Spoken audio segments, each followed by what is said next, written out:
top 10 things that people make a mistake on when they sell their home. First major one you should not be spending money on is your kitchen. We are not looking to do a full kitchen remodel. Salem, Oregon area, if you're gonna have a full kitchen remodel, right? Cabinets, floors, lighting, electrical, plumbing, appliances, the whole bit, you're looking at $60K plus. And now this can be a great home improvement for yourself, for you to enjoy, but you're not gonna get $60K worth of value. Not to mention that it's a huge project. Most of the time when clients are calling me, we've got a matter of weeks to get ready. Right? They're reaching out and they're talking to me because they're like, hey, I'm ready to sell my home. Something came up and we have a matter of weeks, and a huge project like a kitchen, you don't have time to do it anyways, and you're not going to get the return on it. Number 2 is kitchen appliances. Now this is seen as separate because sometimes you can have a big, beautiful kitchen, but maybe you have a really tired appliance. What we do want with our appliances, and we want them in good working order.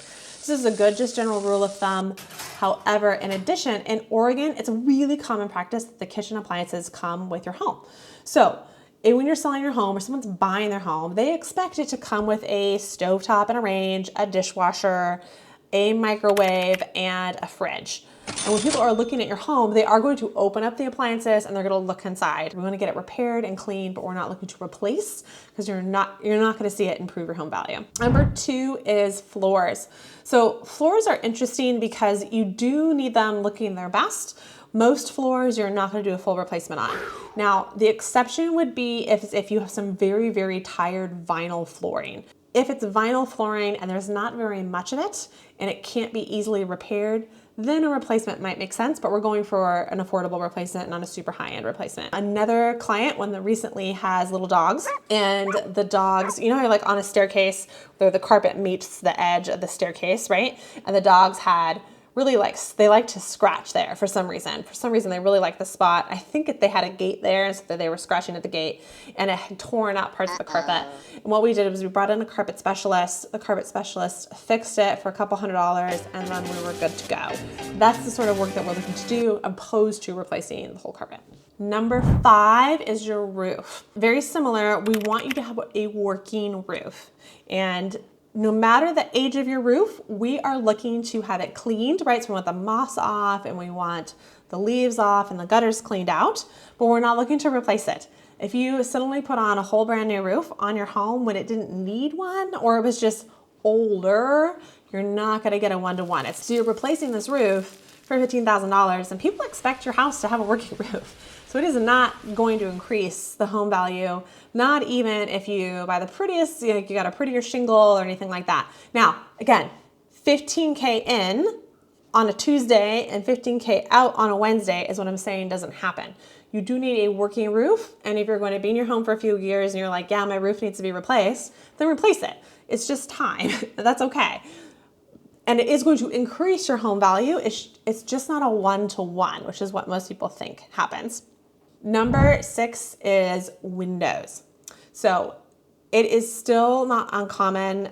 You see these older aluminum windows, and honestly, if you're in a home that has those older aluminum windows, I'd say if you can replace them for yourself a couple of years before you're looking to sell, that's ideal. However, if you're like, no, I'm selling in a couple of weeks, what do I do? Then what we want to do is we want them working and we want them fixed. So if you have cracked glass or the seal has broken on the windows, you see this a lot on some of the vinyl windows that are maybe out of the 80s or the 90s, that are really up high is where they get missed the most, because people look at them and they just think that they're dirty, but really the seal is broken. And so I had this happen with a client where they had some really, really high windows that they couldn't get to and were clearly unclean. And we had a window cleaner come out and get them clean. And she's like, they skipped the window. They didn't even do a good job. And I looked at it and it was clean. I could see it. And I said, oh, that's a broken seal. That's actually a broken window, right? It's not an unclean window. The cleaner didn't skip it. It needs to be fixed. So you're going to fix your windows, not replace them. Number 7 is the furnace. So when you're looking to sell your home, we need things working.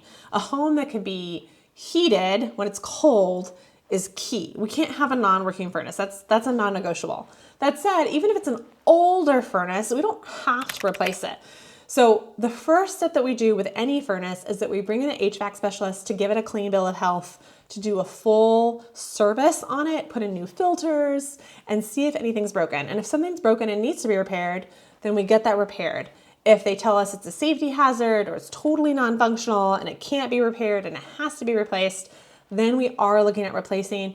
And it is still better than finding out again in the middle of the transaction with a non-working furnace or something that's a safety hazard, because it's not going to remain a secret. The buyer is going to know. That said, I've sold plenty of homes where the furnace is 10, 20, 30 years old and it's still working. And the reason we can get away with it is because it's been serviced and we have proof from a professional that's working. Okay, number 8 is the AC. So now this is very similar to the furnace. We are bringing in that same HVAC professional. We're going to pay a little bit more money, still going to be less than $200, and they're going to service your furnace and your AC unit. It is very common for your AC unit to have some condensate issues or need to be clean or need a little tune-up. And that's okay. We're just going to get it done. And even if it's an older one, we want proof that it's in good working order. Even for a newer one, you also want proof. Number 9 is landscaping. So we're not looking to do huge landscaping projects like terracing and things like that right before you sell. You want to do the smaller stuff that increases curb appeal that doesn't break the bank. So we're talking mowing the lawn, raking, bringing in some of those big flower pots from Costco or another similar company that can go in the entryway and in the back door. Not huge landscaping projects. Number 10 is solar panels. So solar panels have really gone up in popularity, especially since the cost of electricity has gone up and will continue to go up over the next couple of years. That said, in Oregon, on the west side, we're really not known for our sun. So solar panels are still lagging a bit. It's not common practice like you might see on the east side of Oregon or in more popular destinations in California, where they've been doing solar panels for a lot of homes for a while, right? Oregon's really lagged behind in that respect. There's been a big perception that the solar panels aren't going to do a good job anyways. Like it's been behind, which is surprising given how environmentally friendly that Oregon is. They have not really been there from a solar panel perspective. So I have solar panels on my home, and I made this choice fully aware that it is not going to affect my resale value as much as I would like, at least especially in the get-go. I got my solar panels for our house in 2019. I got quotes from so many different providers. There's even more and better providers now in the area than when I had them done.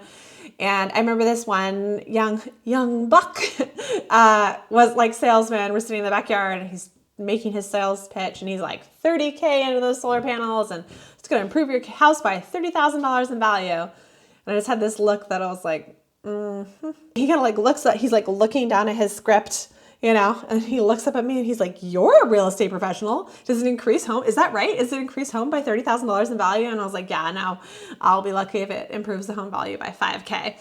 And he was really shocked to hear that fact. I said, "No, I'm getting the panels for myself. I'm getting the panels because it fits with my values. I'm getting the panels because it's going to offset costs in the future. Credit, like I'm getting the panels for a lot of reasons." I said, "You know, I expect that it'll increase my home value more in the coming years, but it's not going to have a 30K improvement in my home value today." So the bonus I want to give you here is how to go about thinking through these big replacement items. When you're getting your home ready for sale, think repair, not replace, right? Repair is plan A, replace is plan B. Also, please notice the theme here that a dollar in is not a dollar out. We're not looking to sell the home you don't have. We are looking to sell the home you have. If there's something I haven't named where you're like, should I do that, Heather? My first question to you would be, can you repair it? Lots of things you can do that get it ready, that will fix and save you money and that are low cost, that are not the super high ticket items, because a lot of the high ticket items are not going to increase your home value significantly. Okay, if you found value in this, please give it a like.